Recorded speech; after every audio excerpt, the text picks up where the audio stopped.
नमस्कार, मी विजय गाते. आपण पाहता नवराष्ट्र डिजिटल. आता काही वेळापूर्वी हा शीतलनगर जो मीरारोडचा परिसर आहे, इथे एक सिलेंडरचा स्फोट होऊन एक भीषण आग लागली होती.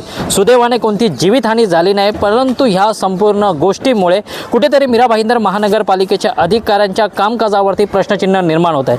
ते म्हणजे असं की समाजसेवक आणि आरटी ॲक्टिव्हिस्ट त्यांनी 6 महिन्यापूर्वी या गोष्टीला उजागर केले असताना सुद्धा महानगरपालिका नोटीस देऊन सुद्धा या गोष्टीकडे कानाडोळा करते. तुम्ही माझ्या मागे बघू शकता, ही जी झोपडपट्ट्या इथे बांधण्यात आल्या होत्या, ह्या अनधिकृत झोपडपट्ट्या बांधण्यात आल्या होत्या. या झोपडपट्ट्यांवरती महानगरपालिकेची एकही कारवाई झाली नाही. आज कारवाई झाली असती तर ही फार मोठी दुर्घटना घडली नसती. विशेषतः सुदैवाने ह्याच्या आजूबाजूला रहिवासी राहतात. ह्या सिलेंडरचा स्फोट एवढा भीषण होता की ह्या आजूबाजूच्या सोसायट्यांना ही जीवाचा धोका होता. परंतु जी घटना होती ती घटना घडलेली आहे. ज्या आरटी ॲक्टिव्हिस्टने यांची तक्रार केली होती ते म्हणजे किरण मांजरेकर. नक्की त्यांचं म्हणणं तरी काय आहे आपण जाणून घेऊ. नमस्कार, मी किरण मांजरेकर, आर टी ॲक्टिव्हिस्ट आहे.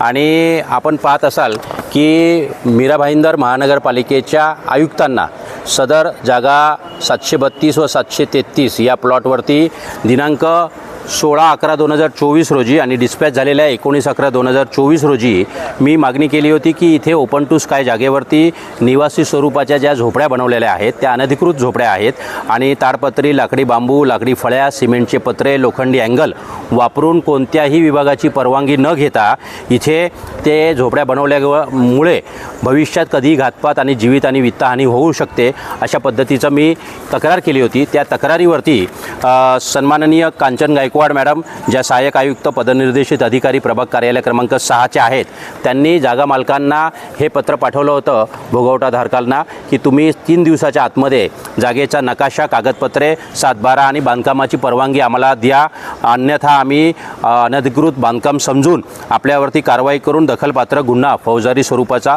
आम्ही दाखल करू.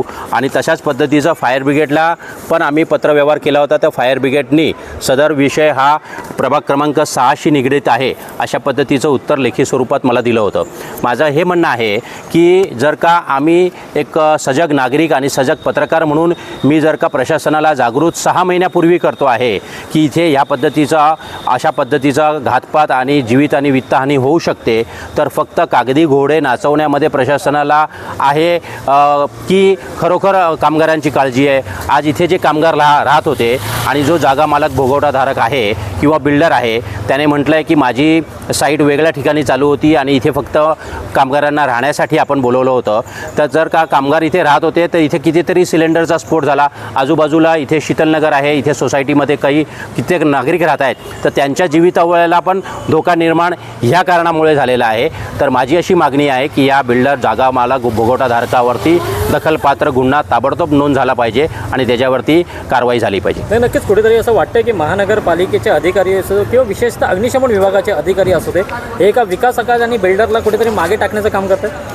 सर बघा की मी एक सजग नागरिक म्हणून जी तक्रार मांडली होती 6 महिन्यापूर्वी, त्याच्यामध्ये माझा मुद्दा एवढा होता की जागा मालक कोण आहे हा विषय नाही आहे. जागेवरती झालेल्या अनधिकृत झोपड्या आणि तुमचा अग्निशमन दलाचा परवाना ह्याच्यामध्ये आज महसुलाचं सुद्धा नुकसान होत आहे. महानगरपालिकेला जेव्हा झोपड्या इथे बनवल्या गेल्या, आम्ही त्यांना जेव्हा सांगितलं गेलं लेखी स्वरूपात, तेव्हा त्यांनी महसूल किंवा प्रॉपर्टी टॅक्स किंवा इतर स्वरूपाचा जो काही दंड किंवा शास्ती किंवा जे काही टॅक्सेस आहे ते त्यांनी आपले महसूल म्हणून घेतले पाहिजे होते. परंतु त्याच्याकडे सुद्धा प्रशासनाचं लक्ष नाही आहे. आणि अग्निशमन विभाग फक्त अग्रेषित म्हणून पत्रव्यवहार जर का सहाय्यक आयुक्तांची करणार असणार तर इथे मग आम्ही नागरिकांनी किंवा सजग पत्रकारांनी इथे त्यांना उजागर केल्यानंतर महत्त्वाच्या गंभीर प्रकरणी सुद्धा लक्ष देणार नाहीत तर कसं काय चालेल.